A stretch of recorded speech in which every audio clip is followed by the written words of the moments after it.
Welcome to the Whole Body Connection, the podcast that helps you create a home that supports your health and your everyday well-being. I'm Malia Brasa, an interior designer turned holistic design consultant and healthy home advocate.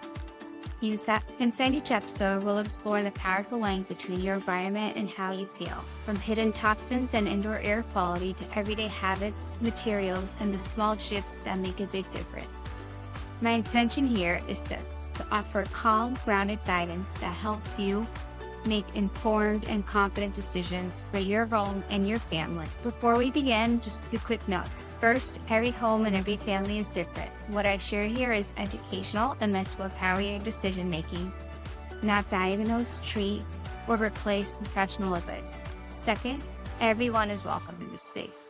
Whether you're pro and non-toxic living, just getting started, in the middle of making slow swaps, renovating a home, building a home, or just simply curious about healthy homes, your journey is valid.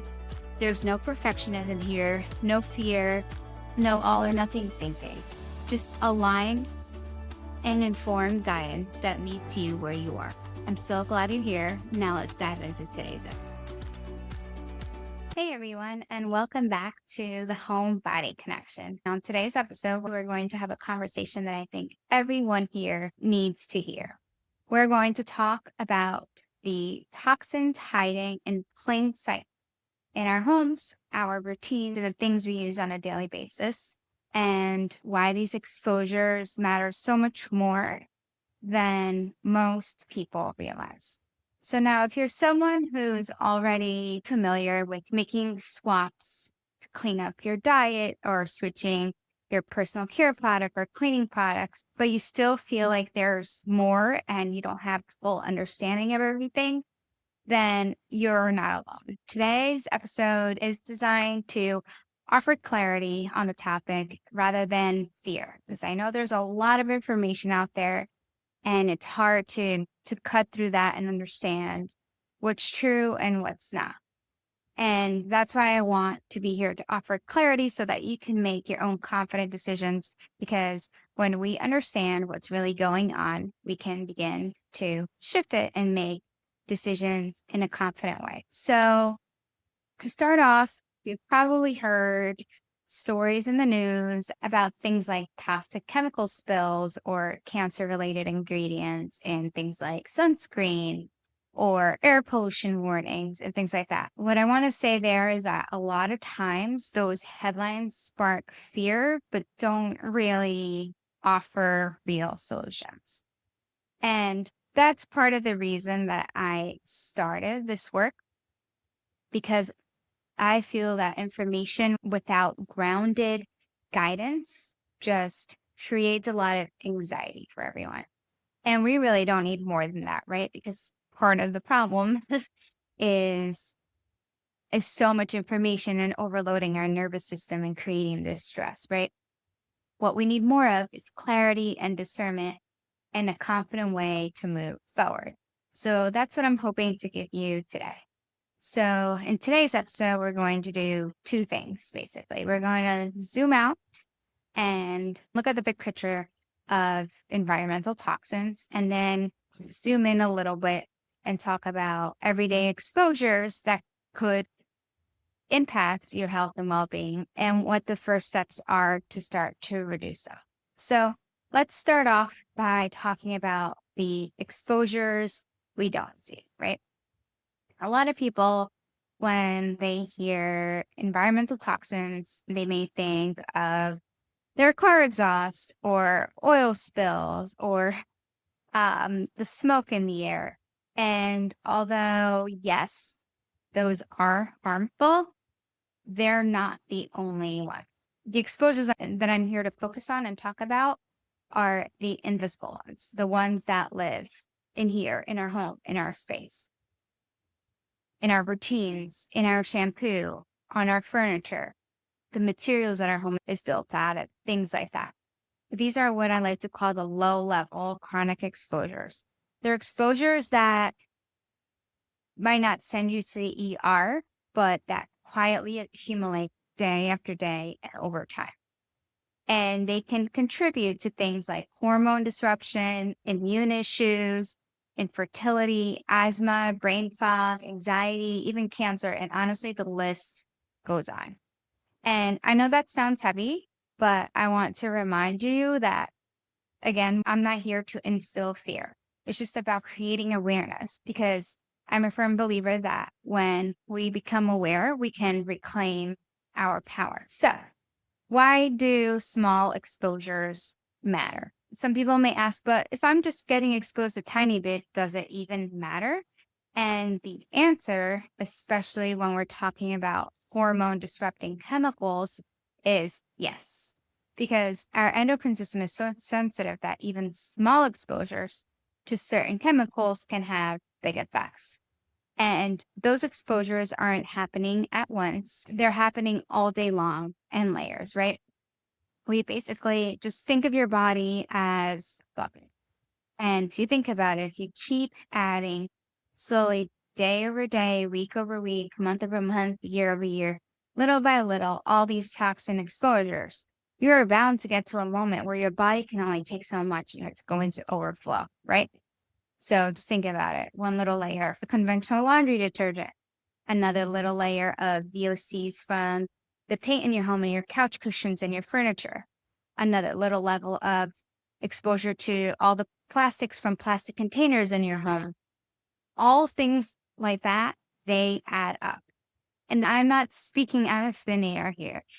There are studies that back this up. For example, the CDC has found breakdown of products of over 200 different chemicals in the bodies of US citizens, including kids. And many of these chemicals were never tested for long-term safety for hitting the market. And if you'd like to read more on this study, I can include the link to the study in the show notes. So why is this so personal to me? I didn't get into this work because I wanted to spend my time just talking about toxins. No, I got into it because I had my own health issues and my own struggles. And I couldn't figure out why, even though it felt like I was doing all the right things. And then when I learned about our built environment, it posed a question as someone who had professionally a background in interior design and architecture and was heavily immersed in that field. I couldn't understand why the standard of practice didn't acknowledge these things. And let me be careful with that. Not to say that it wasn't acknowledged, but it just isn't the standard of practice. Using healthy and sustainable materials isn't the standard of practice. And even our building strategies need improvement, especially when it comes to homes, because I feel like that's where you see the really big mistakes. So that's why I'm here, to kind of guide you through it all gently so you don't have to figure it all alone, especially if you're a mom or a mom to be that wants to make sure you're creating a healthy environment for your little ones, or you are a homeowner and you're renovating your home and you want to make sure that you are choosing the right things for your home and not creating unnecessary exposure. Or maybe you have someone in your family who struggles with chronic illness and you haven't found that missing piece yet, or didn't even realize how much your home can impact your health. Whatever your situation is, whatever your case is, I'm hoping that this space, this podcast can help empower you um, and bring more awareness and understanding to truly how much your home is where your health begins, right? How it can really influence your overall well-being. So now, with that said, let's dive into what can you do, right? So I want to start off by saying in the journey to creating a healthier home or a non-toxic home, or however you prefer to call that journey, I want to stress that you don't need to do everything at once. By all means, if you can and want to, go right for it, but you don't have to do anything at once. This is about taking it step by step and having a game plan in place and making those changes over time, because it's not easy and you don't want it to end up creating overwhelm and cause more stress, because that can be just as toxic, right? So here's what I recommend starting with. You focus on two things. So turn down your exposure to toxins. So what do I mean by that? By that, I mean, maybe you can start off by choosing safer cleaning products. So if you're due to buy new cleaning products because you're running out of your current supply, consider really paying attention to the cleaning products that you're using and looking at the labels and finding safer, better alternatives. Avoid things like fragrances and everything that you use, from cleaning products to personal care products. Fragrances are a sneaky toxin in a lot of things, especially things like air fresheners that really emit high levels of VOCs and can hurt your health. Another good place to start, or another good thing to focus on, is your water. Get a good water filter. Filter your water.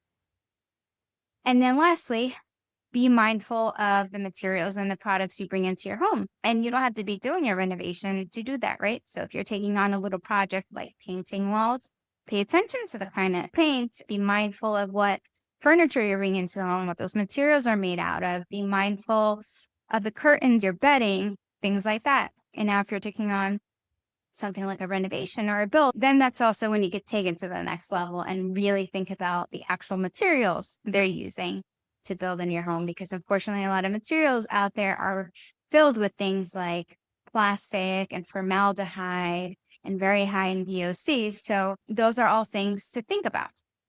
So now the second thing to focus on, now that we talked about ways we can reduce our exposures, is to just also in hand, just work on supporting your body. So, nourishing your body with real food, and even being careful of the way you store your food and what kind of containers you're storing your food in.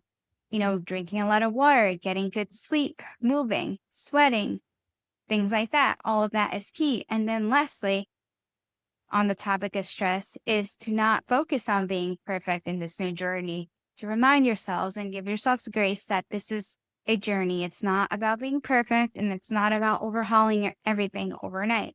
It's about taking things step by step. Because if you allow yourself to get to the moment where this consumes you completely, that is just as toxic, right? So we don't want to get to that. We can go very deep into these, and I will be diving into these individual topics over the next few episodes.